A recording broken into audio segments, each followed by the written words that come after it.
बिस्मिल्लाहिर्रहमानिर्रहीम। अस्सलाम वालेकुम जी। आज हम आपके लिए लेकर आए हैं प्याज, आलू और अंडे की ज़बरदस्त सी रेसिपी। इंशाल्लाह उम्मीद करते हैं आपको ज़रूर पसंद आएगी। इसके लिए सबसे पहले हमने लिए हैं 3 अदद प्याज, लंबाई के रुख में इनको कटिंग कर लिया है। ये आपने एक बर्तन में शामिल कर देने हैं। उसी के साथ ही लिए हैं 2 अदद आलू, इनको इस तरह स्लाइसिस में कट कर लिया है। ये भी आपने इसके साथ ही एक बर्तन में शामिल कर देने हैं। अंडे लिए हैं हमने 2 अदद, ये अंडे आपने इसके अंदर डाल देने हैं और अंडों को आपने अच्छी तरह इसके अंदर मिक्स करना है। चलें जी, इस स्टेज पे इतनी ही चीज़ें जाएंगी और अब हमने इनको अच्छी तरह आपस में एक दूसरे के साथ मिक्स कर लेना है। ये रेसिपी अगर एक दफ़ा आपने बना ली तो इंशाल्लाह आपके घर वाले हर रोज़ आपसे डिमांड पे बनवाएंगे। तीनों चीज़ों को हमने अच्छी तरह मिक्स कर लिया है। इनको साइड पे करते हैं। एक बाउल के अंदर 1 कटोरी भर के बेसन की ली है हमने। बेसन आप अच्छी क्वालिटी का लीजिएगा। बेसन में थोड़ा थोड़ा पानी शामिल करते जाएंगे और इसको घोल बनाते जाएंगे। हमने इसका एक स्मूथ सा घोल तैयार करना है। हम इसका घोल तैयार कर लेते हैं थोड़ा थोड़ा पानी शामिल करके। और आप लोगों से हमेशा की तरह रिक्वेस्ट करते हैं कि अगर चैनल पे पहली बार आए हैं तो चैनल को सब्सक्राइब कर लें। अगर वीडियो आपको पसंद आती है तो लाइक और शेयर कर दें। साथ में लगे हुए बेल के आइकन को ज़रूर प्रेस कर लीजिएगा ताकि तमाम अपडेट्स आप तक सबसे पहले पहुंचती रहें। 4 से 5 मिनट आपने इस तरह इसके अंदर चम्मच हिलानी है ताकि किसी भी तरह की कोई गुठली वगैरह इसमें बाकी ना रहे। ये आप देख सकते हैं इसकी कंसिस्टेंसी भी और इसके अंदर किसी तरह की गुठली भी नहीं है। ये स्मूथ पेस्ट हमने बना लिया है। बेसन को हमने इसके ऊपर शामिल कर देना है जो आलू प्याज का हमने मिक्स करके रखा हुआ है मिक्सचर।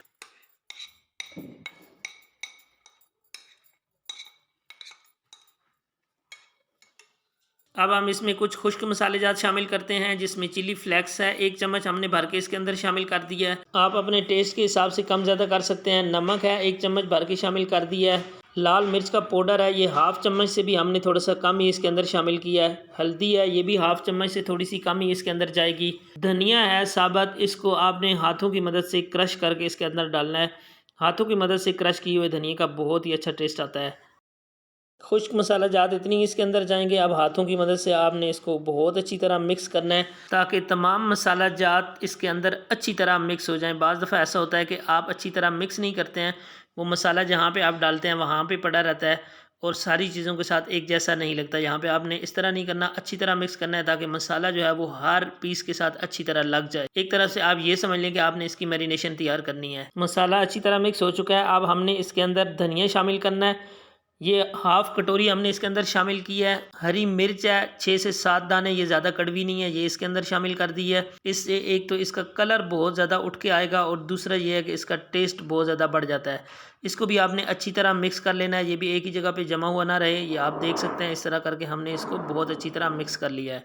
20 मिनट रेस्ट के बाद अब हमने इसके तलने की तैयारी करनी है जी। यहाँ पे आप देख सकते हैं कि इस तरह करके आपने चम्मच की मदद से बड़ी ही आसानी के साथ, साइज़ आप अपनी मर्ज़ी के हिसाब से रख सकते हैं, ऑयल में शामिल करते जाना है। ऑयल को गर्म होने के बाद ठंडे ऑयल में आप इसे शामिल ना कीजिएगा वरना आपके जो पकोड़े हैं वो अच्छे नहीं बनेंगे।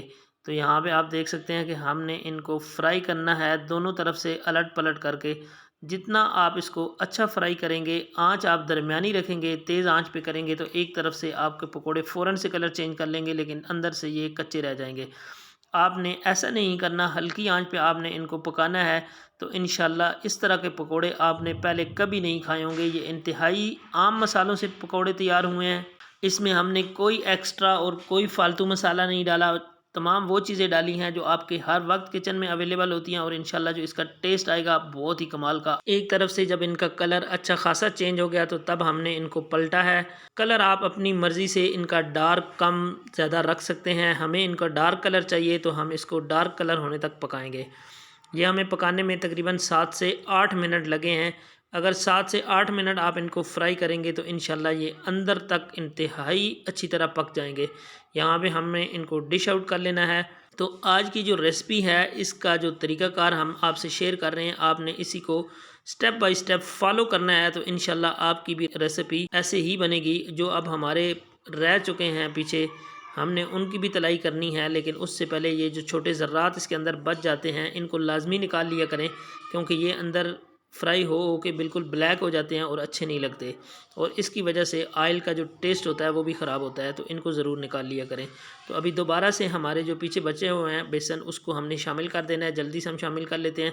और इनको देखें मैंने शामिल करने के बाद 1 मिनट के बाद ही इनको ये इस जाली की मदद से हिलाना शुरू कर दिया है, लेकिन इनको कुछ भी नहीं हो रहा, ना ये टूट रहे हैं और कुछ भी इनको मसला नहीं हो रहा। अगर आपने अच्छी तरह इसका बेसन तैयार किया है तो इंशाल्लाह आपके पकोड़े कभी भी ख़राब नहीं बनेंगे, कभी भी नहीं टूटेंगे, कभी भी नहीं बिखरेंगे। इनका कलर आप देख सकते हैं, इतना प्यारा कलर इनका निकल के आता है और जो इनकी खुशबू आ रही है इस वक्त अल्हम्दुलिल्लाह माशाअल्लाह इतनी प्यारी खुशबू आ रही है और ये हमारे पकोड़े इतने मज़े के बनकर रेडी हुए हैं। अभी तक आपने कई तरह से पकोड़े तैयार किए होंगे, कई तरह की रेसिपीज़ देखी होंगी, लेकिन आपने इस रेसिपी को भी ट्राई ज़रूर करना है और अपनी राय का इजहार कमेंट्स बॉक्स में हमें ज़रूर फरमाना है, ताकि हमें भी पता चल सके कि जब आपने इस रेसिपी को ट्राई किया तो आपकी ये रेसिपी कैसी बनी है। हमारी रेसिपी आप देख रहे हैं अल्हम्दुलिल्लाह, इसके कलर से आपको अंदाज़ा हो रहा होगा, इसके जो लच्छे निकले हुए हैं बाहर, इनसे आपको अंदाज़ा हो रहा होगा कि ये कितनी बेहतरीन बनकर रेडी हुई है। आपने जाना कहीं भी नहीं है छोड़कर वीडियो को, हम इसकी फ़ाइनल लुक की तरफ चलेंगे। अभी चंद ही सेकंड के बाद आपको इसकी फ़ाइनल लुक भी दिखाएंगे इंशाल्लाह। अभी हमारे पकोड़े जो हैं वो रेडी हो चुके हैं।